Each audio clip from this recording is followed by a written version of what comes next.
يا باشا خلاص سلام. اشتري مني كيس مناديل يا بيه. معيش فك. طب نفعني. ما قلت لك معيش فك. معوش فك. لا مؤاخذة يا بيه. وانا يهمك يا حبيبي. ميجو امي طب يلا عشان ماما تعبانه في البيت. تليفون يا ولد الحراميه.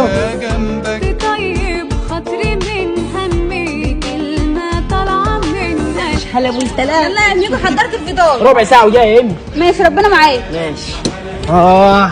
مشيتنا يا سر سعادتنا. اديني حاجة لله بقى. الله يسهل لك. لله انت بتعد امتنانات يا اخي. اديني حاجة لله. ما تروح تشتغل كانت كل قرف بقى. يا باشا 5 جنيه مش هتخسر. قلت لك امشي من هنا. خسرت بنفسي ليه؟ يا رب انا تعبت من الشغل اللي انا بديت فيه ده. ليه يا رب ما خلقتنيش مكانه؟ ما خلقتنيش معايا فلوس زيه، عايش عيشة نظيفة. فلوس وموبايل من ابو 3 كاميرات. انا مش مصدق عيني. ايه ده؟ انا مش مصدق نفسي، مش مصدق عيني. احمدك يا رب.